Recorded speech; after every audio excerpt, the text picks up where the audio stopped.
میں وہابی نہ میں بابی، میں ہوں مسلم علمی کتابی، نہ میں وہابی نہ میں بابی، میں ہوں مسلم علمی کتابی۔ السلام علیکم حاضرین اور ناظرین، میں ہوں طوبہ فاطمہ۔ آج میں حاضر ہوں اپنی نئی ویڈیو کے ساتھ۔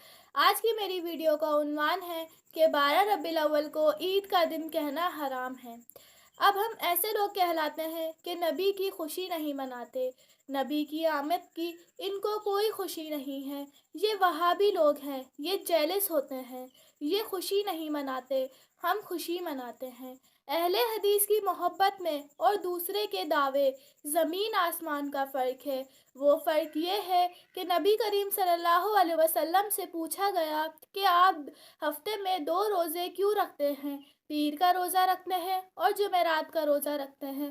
تو حضور صلی اللہ علیہ وسلم نے فرمایا کہ ہفتے والی ڈائری جب اللہ کے پاس جائے تو میں چاہتا ہوں کہ اس میں لکھا ہوا ہو کہ محمد صلی اللہ علیہ وسلم آج روزے سے ہیں، اس میں لکھا ہوا ہو کہ آج میں روزے سے ہوں۔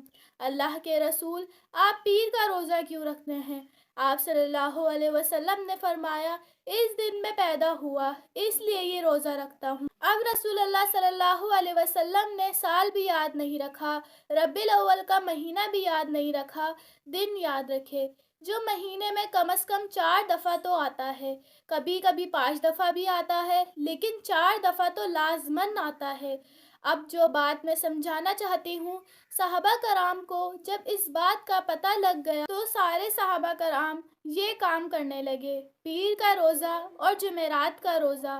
چلو جمعرات کا تو سمجھ میں آتا ہے لیکن پیر کا سمجھ میں نہیں آتا، کیونکہ آپ صلی اللہ علیہ وسلم نے فرمایا پیر کے دن میں پیدا ہوا اس لیے روزہ رکھتا ہوں۔ تو سارے صحابہ تو پیر کو پیدا نہیں ہوئے، کوئی جمعرات کو پیدا ہوا ہوگا، تو کوئی جمعے کو، تو کوئی منگل کو، لیکن سارے صحابہ کرام پیر کا روزہ رکھتے ہیں، اپنی پیدائش والے دن کا نہیں رکھتے۔ حالانکہ یہ ایک لاجک نکالی جا سکتی تھی کہ اللہ کے رسول اپنی پیدائش کے دن روزہ رکھتے ہیں تو ہم بھی پیدائش کے دن ہی رکھیں۔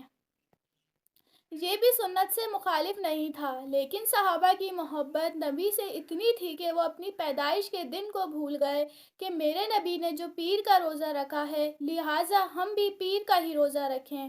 یہ صحابہ کی محبت ہے۔ پھر آج جو جھنڈیاں نہ لگائے، رنگ برنگے لائٹیں نہ لگائے، کہتے ہیں کہ اسے نبی کی ولادت پر خوشی نہیں، یہ گویا اس دن کو عید کا دن نہیں سمجھتے۔ میرے بھائی، رسول اللہ صلی اللہ علیہ وسلم نے اپنے عمل سے ثابت کر دیا کہ یہ عید کا دن نہیں ہے۔ مجھے بتائیے عید کے دن روزہ رکھنا جائز ہے یا ناجائز ہے، حلال ہے یا حرام ہے؟ اور نبی مکرم نے اپنی پیدائش والے دن روزہ رکھا اور عید والے دن روزہ رکھنا حرام ہے۔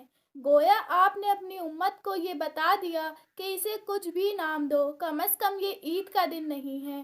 اگر یہ عید کا دن ہوتا تو رسول اللہ صلی اللہ علیہ وسلم روزہ نہ رکھتے۔